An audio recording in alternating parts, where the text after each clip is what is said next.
Halo teman-teman, selamat datang kembali di channel saya dengan saya sendiri Raymond. Sekarang kita mau bahas nih mengenai satu hal yang paling kita tunggu-tunggu untuk para konten kreator, yaitu ketika kita mendapatkan penghasilan dari luar negeri gitu ya.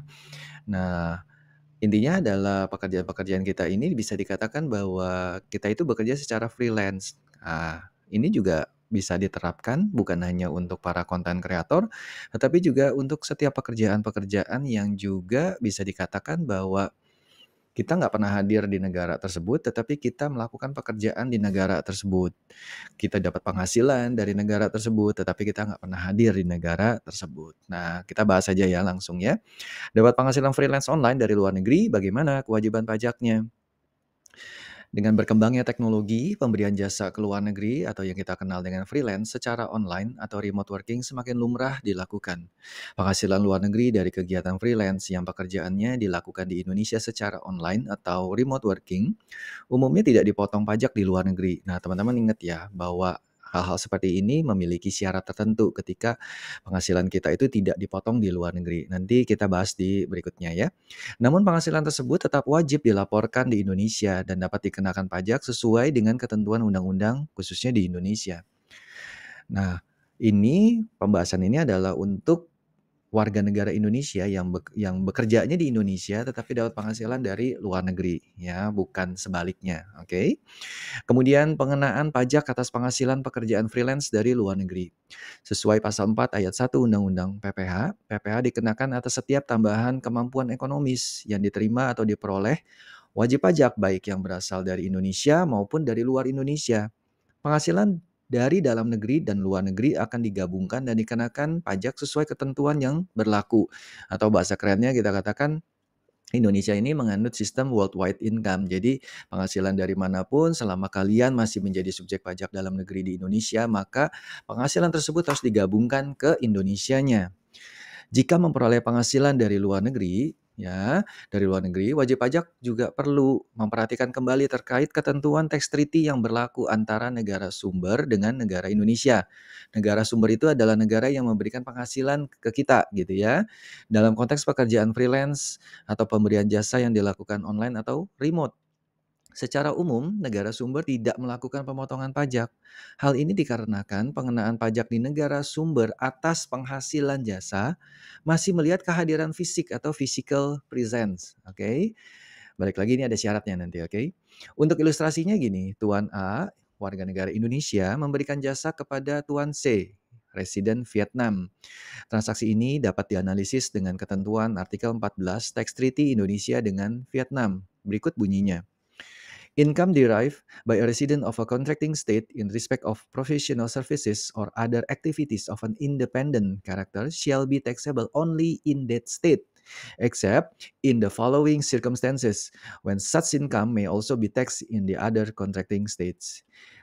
Nah, ini kenapa dia tidak dikenakannya? If he has a fixed base regularly available to him in the other contracting state for the purpose of performing his activities, in that case, only so much of the income as is attributable to that fixed base may be taxed that other contracting state, or if he stay in the other contracting state for a period or periods accounting to or exceeding in the aggregate 90 days within any 12-month period, in that case only so much of the income as is derived from his activity performed in that other state may be taxed in that state.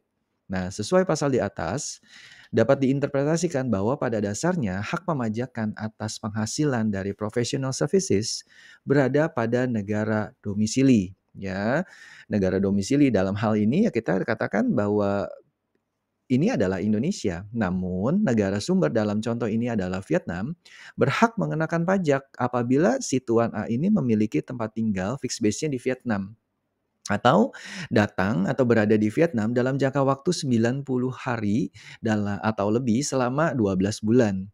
Jika pekerjaan Tuan A dilakukan secara online atau remote tanpa kehadiran fisik ke Vietnamnya, maka Vietnam tidak memiliki hak nih pemajakan atas penghasilan yang diterima Tuan A.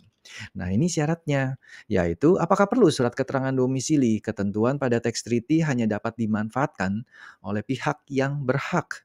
Dalam hal ini, residen dari negara yang ada di dalam perjanjiannya, dalam hal ini Indonesia dan Vietnam.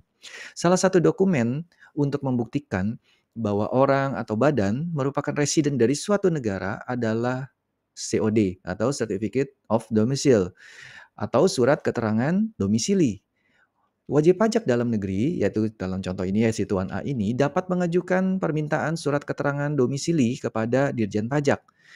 Nah, cara-caranya ini semua sudah ada di Cortex ya. Jadi kita tinggal pengajuannya secara online, nanti kita tinggal masuk ke bagian perutuan kasus ketika kita sudah memilih, nanti kita menggunakan kode untuk pelayanan administrasinya ini adalah AS03 ya. Nah, terus kemudian kita lanjut ya.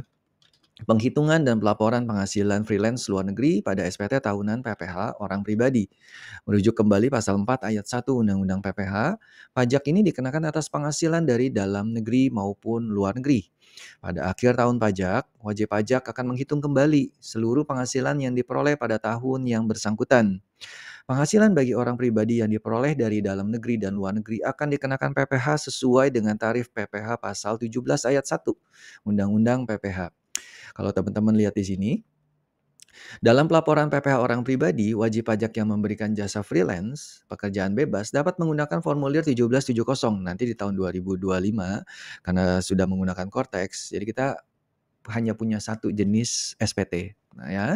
Nah, kemudian penghasilan dari luar negeri dilaporkan pada formulir induk SPT 1770 bagian A kolom 4. Nah, teman-teman, konsepnya sama aja ketika nanti kita terapkan ini di Cortex-nya. Teman-teman jangan khawatir karena punya konsep yang sama. Kalau kita mengerti hal ini, maka kita juga akan mengerti di bagian korteksnya. Teman-teman lihat di sini, ini ada penghasilan neto luar negeri. Ingat teman-teman, ini yang dihitung adalah penghasilan neto luar negeri. Oke. Selain itu, wajib pajak yang memperoleh penghasilan dari luar negeri juga perlu membuat lampiran tersendiri yang berisi informasi mengenai penghasilan tersebut.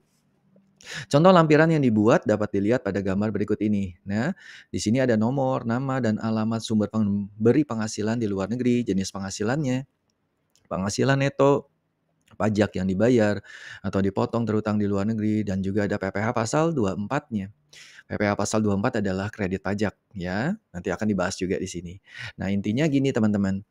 Kalau kita memang sudah memiliki penghasilan dari luar negeri, berarti kita harus mengisi dua bagian. Yang pertama di bagian penghasilan netonya, yaitu di bagian A nomor 4, penghasilan neto luar negeri kita harus tulis. Kemudian setelah itu kita juga mengisi untuk lampiran khusus yang terkait dengan penghasilan dari luar negeri. Kalau kita masuk ke bagian contohnya aja langsung ya biar mudah. Tom yang belum menikah dengan tanggungannya 0 merupakan seorang video editor yang seluruh pekerjaannya dilakukan secara remote. Ia mendapatkan banyak klien dari luar negeri. Selama tahun 2023 dari seluruh proyek yang didapat dari klien luar negeri. Tom menerima penghasilan sebesar 20.000 US dollar yang telah dikonversi ke mata uang rupiah senilai 310 juta. Penghasilan tersebut tidak dipotong pajak oleh klien yang berada di luar negeri. Nah, syaratnya apa tadi? Nah, syaratnya adalah pasti si Tom ini sudah memberikan SKD, Certificate of Domicile, yang sekarang ini sudah ada di dalam Cortex-nya. Jadi teman-teman yang memang sebagai content creator atau juga teman-teman yang punya bekerja sebagai freelance gitu ya, teman-teman harus mengajukan surat keterangan domisili ini sehingga penghasilan kalian tidak dipotong dari negara sumber. Tetapi ya kita harus bayar penghasilan itu di dalam negeri, yaitu di Indonesianya. Selain itu, ia juga mendapatkan penghasilan dari Indonesia sebesar 180 juta. Terdapat bagian dari penghasilan tersebut yang telah dipotong PPh pasal 21 sebesar 500.000. Penghitungannya nanti jadi seperti ini. Jadi kalau teman-teman tadi kesimpulannya apa? Si Tom ini dapat dua penghasilan dari luar negeri dan dari dalam negeri. Dari luar negeri tidak ada potongan sebesar 310 juta. Dari dalam negeri ada potongan sebesar 500.000 dengan penghasilannya sebesar 180 juta. Sama-sama dua-duanya harus dihitung dari cara penghasilan netonya, oke? Nah, caranya begini menghitungnya, kita tambahkan dua penghasilan itu, penghasilan neto dari dalam dan luar negeri, sehingga penghasilan netonya kita dapat 490 juta. Ada penghasilan tidak kena pajak, sehingga akhirnya kita dapat penghasilan kena pajaknya sebesar 446 juta. Asumsi kita sudah dapat PPh terhutangnya dengan nilai sebesar 80.500.000, berarti kan kita sudah tahu bahwa yang dipotong hanya ada di dalam negeri saja, yaitu sebesar 500.000. Sehingga nilai yang harus dibayar oleh si Tom sebesar berapa? 80 jutanya gitu ya. Nah, terus kemudian sesuai dengan penghitungan di atas, Tom harus membayar PPh-OP sebesar 80 juta. Jadi kesimpulannya apa teman-teman? Kalau teman-teman bekerja sebagai content creator, kemudian teman-teman bekerja sebagai freelance dan sebagainya yang melakukan remote work ya. Nah, teman-teman jangan lupa melakukan pemberian surat keterangan domisili ke pemberi penghasilan kalian. Contoh misalnya kalian sebagai content creator, kalian bikin sebagai COD-nya, terus kemudian kalian kirimkan kembali ke Google LLC-nya dan sebagainya kalau kalian terima penghasilan dari Google ya, dari AdSense dan sebagainya. Nah, teman-teman, itu aja. Jadi sebenarnya simpel, tetapi kalau kita tidak memahami ini, akhirnya kita akan dipotong bisa 2 kali penghasilan kita. Kalau kita potong 2 kali, jangankan kita bisa mendapatkan restitusinya lah, ya gimana ya restitusi awal posisinya kan sudah ada pemotongannya dari sana. Nggak mungkin dong Indonesia yang membayarkan potongannya itu gitu ya. Nah intinya simpel, tetapi teman-teman harus pahamin, yang pertama harus punya SKD-nya, teman-teman juga harus, menyerahkan SKD tersebut kepada, lawan kalian gitu ya, kepada pemberi penghasilan kalian dan setelah itu jangan lupa di akhir tahun teman-teman harus melaporkan kembali pajak penghasilan kalian, yaitu penghasilan neto kalian. Nah, setelah itu kalian hitung, ternyata ada kurang bayar, ya teman-teman harus bayar. Sebelum nanti bisa jadi masalah. Oke teman-teman, itu aja. Semoga video ini berguna buat kita semua. See you, bye-bye.